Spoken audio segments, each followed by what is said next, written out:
everyone, welcome to another conversation. Yes, so as I promised in my previous video, I said I was going to talk about the teacher salaries or paycheck or remunerations, however you want to call it. Okay, now let's get into it. I've had this question several times. I've had it a lot of the times. So Mr. O, how much is the average salary of a teacher in the United States? Okay, how much is the average salary of a teacher in the United States? I have been careful. I had been very careful how I answer this question and how I answered it to a lot of people. Some people were not satisfied. Some people were still having a lot of questions hanging. And I was careful because salaries here are not as it is back home in our home countries in Africa. So for instance, I am from Ghana, so I'll definitely use Ghana as an example. I don't know much about a Nigerian teacher salary structure. Somebody can put it in the comments for me. I don't know much about the Kenya, Rwanda, Congo, Lesotho, Botswana, South Africa, Zimbabwe. Yes, Zimbabwe, our own beloved Zimbabwe, or Uganda, or I don't know so much about their teacher salary. Even I can check, I can make some few checks, but trust me, whatever you read on the internet, sometimes you want to do on the ground checking. All right, on the ground checking. So I will always love to hear from the teachers that are in those countries before I make my judgment. Okay, so let's go into the specifics. If you ask somebody how much a teacher is paid in the United States, they will tell you how much they are being paid in their state, because there are so many factors that goes into teacher salaries in the United States of America. Your state, number one. Your district, number two. Even within the district, whether you are in a metropolitan area, you are in a suburban, you are in an urban country, whatever, all these things are taken into consideration. Okay? Then your qualification, then also the number of years that you've been teaching. All these things goes into determining teacher factors. Then again, the benefits that you are going to get, whether you are teaching in a private school, in a public school, in a charter school, whatever school system you are. So a lot of things goes into it, and whether you are an international teacher or an indigene, okay, those things are all different, because if you're an international teacher on a J1 visa or on an H1 visa, there are things that are not deducted from your salary. Maybe you don't pay Social Security, or you don't pay 401k. You know, there are things you don't pay if you are on non-immigrant visas. Okay, so those are the things. Now, another thing that is considered so much that a lot of people lose sight of it is the state. Now, there are some states, they don't charge you income tax on your salary. You know, in America, there are two main taxes that comes out of your salary every month, or every 2 weeks, or every paycheck. The federal tax and the state tax. Now, a state like Florida, a state like Tennessee, a state like Texas, they do not charge you state tax. So as a teacher, when you take your salary, nothing comes out of it for the state. Are you getting the point? But for the federal government, you will definitely pay. Uncle Sam will definitely take his cut of that salary. Right? So all these things goes into determining how much you earn every month. So get it clear, and get it clear today. Now, we all can be on the same staff, teaching staff, and I will be taking $65,000 a year. You may be taking $55,000. This other person may be taking $78,000. Our salaries are not all the same. Yes, they are all not the same because of all these factors and more that I've talked about. Somebody may have a degree without any masters and have about 20 years of experience, teaching experience. He or she may be paid differently than somebody who has a master's degree and 15 years of experience. Our salaries are not the same. Somebody with a PhD, that is the highest level, right? The PhD, and will be taking a salary different from somebody with a master's, and we may all have the same 20 years, but because I have a PhD, I am a step ahead of you. I may take a little, maybe some extra $2,000 or extra $1,000 a year or extra $10,000 a year, depending on the state you are. Now, there are some states that are considered the highest paying states, and I'm going to give you just a few of them. New York is number 1. California is number 2. Massachusetts is number 3. Connecticut is number 4. These states are considered to be the top 4 that pay teachers very well. All right, they pay teachers very, very well in New York, California, Massachusetts, and where again did I add? I know about New York, I know about California, I know about Massachusetts, and Connecticut. Yes, those of you who don't know Connecticut, is Connecticut. We the public school students will say Connecticut. But the private schools will say Connecticut. All right, that is just by the way. Now, these are top paying states.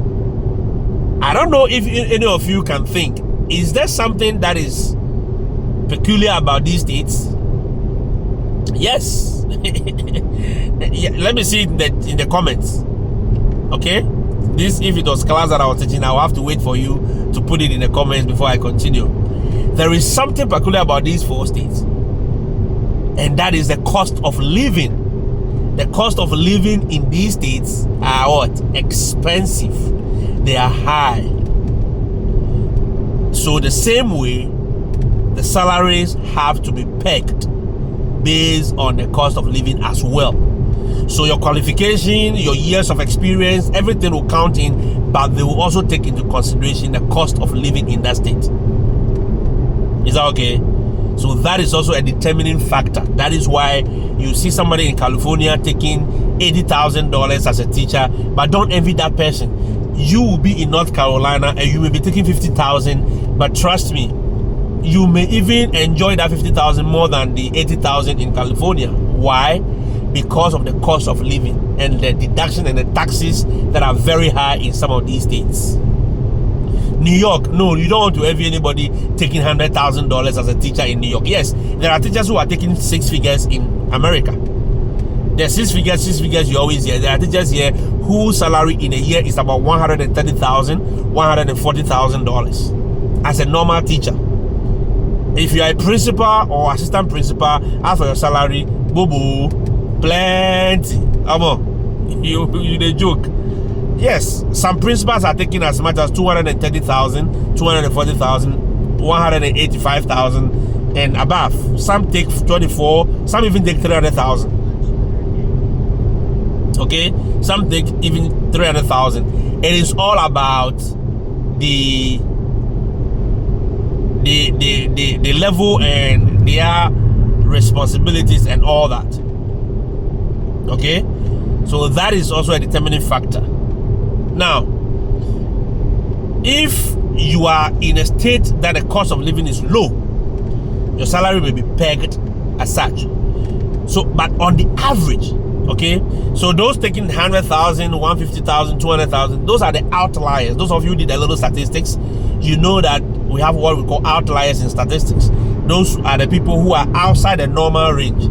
Okay, the exceptional students, those ones are your outliers. When you are making decisions, you don't consider them much because you know they are on the fringes. For them, they are top performers, so you don't even consider them much. But we want to take those who fall within the 68% range on the normal curve, those in that region. They are not too high, they are not too low, but they are in the middle. They are obeying the normal curve. Those are the people that we use to calculate these averages. So by normal definition, you may say the average salary of a teacher in the US is around between $50,000 or $40,000 and let's say $70,000 a year. Okay, but there are teachers who are taking the extreme, and they are taking extreme high, and there are others that are taking extreme low. I know a teacher who is taking as much as $3,000 a month. That is about $30,000 a year, which is very low. But ask me, where is that teacher? That teacher is in a particular village somewhere in South Carolina. In fact, cost of living in that in that village is very, very, very low. That is where you can rent a whole house, about 5-bedroom, for about $500 or $600. Yeah, so if you have a teacher or you are a teacher going to such a place, nobody envies you because number one, your salary is low, but the cost of living is also very low. But they always peg it on the national average, then they take in the local conditions, and then they do all those things. I know in most African countries, you are not paid according to your qualification. I don't know if they've started it now because some time back in Ghana Education Service in Ghana, even if you have a PhD, I knew teachers who had PhD, but they were not being paid as PhD teachers. You understand? Yes, they were not being paid as PhD teachers. They were taking normal salary as assistant soup 1, soup 3, and soup 4, and all those things, director 1, director 2, and all those pay scales structure that they use. But again, if we are being paid per our qualification, because I know a lot of teachers who have a lot of high qualifications.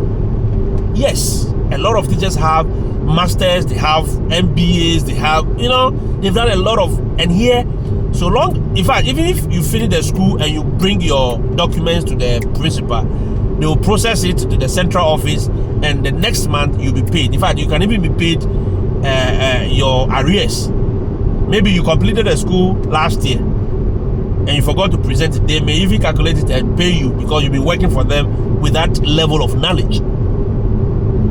And any other extra activities you perform in the school, you will be remunerated accordingly. All right? So I hope one day we will get there where teachers are being paid based on some of these factors. Because somebody in a village in Kaduna somewhere shouldn't be taking the same salary as somebody in the city, because the cost of living in the city is very high. But you see, the salary is pegged nationally. So whether in a village, in fact, in the village, you should get even incentives. There are teachers in America who every year take about $3,000. No, in fact, every end of every school year, they are paid an extra $3,000 to $4,000 for the part of the country where they are. Yes. They call it the retention premium. Retention premium is they want to retain you in the village because they know that place, there is no life there. There is nothing there. So you are likely to leave. You are likely to, leave your post. That is where most of us are being taken when we come to America. Most of these school districts are losing teachers because of the life there.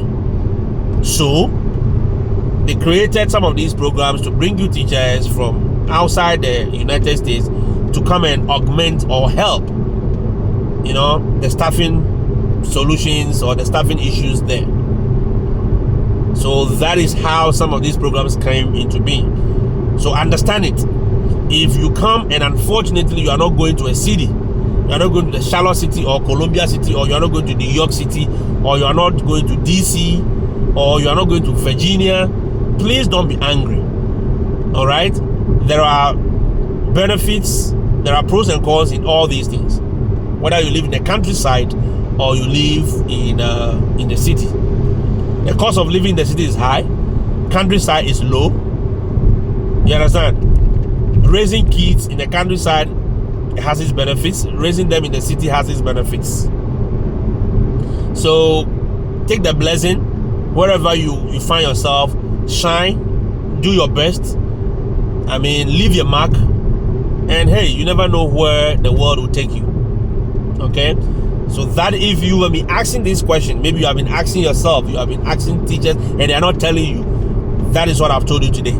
The salaries are never the same. Somebody in South Carolina cannot take a salary the same as somebody in Florida. In fact, even in Florida, if you are living in Tampa, you are living in Okeechobee, if you are living in Miami, your salary can never be the same as somebody who is living in Orlando. Because Orlando is a tourist destination with all the Disney and everything there. So the cost of living there is very high. An apartment in Orlando could cost you as much as $2,000. I'm talking about 2-bedroom apartment. It's not a house or an apartment.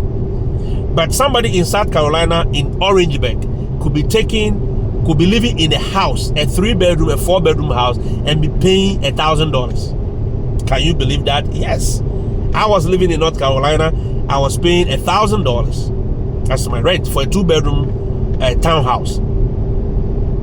You understand? But somebody in DC, somebody in Virginia, somebody in Orlando may be paying twice what I was paying for the same type of apartment. So when the salaries are pegged, don't every day, oh, you are taking 55,000, I'm taking 70,000. Hey, you are taking 98,000, you are taking 25,000. It doesn't matter. It is based on certain factors. That is how come they arrive at those calculations. I hope this throws a lot of light on that particular question and it settles a lot of arguments in your mind. Share this video if you enjoyed it, and like, love, and subscribe to this channel so that we can bring you a lot more of these videos. Sorry I had to turn my camera because I am driving the night and you cannot see me in the car. All right, I hope you enjoyed it. I'll see you in the next one. Adios.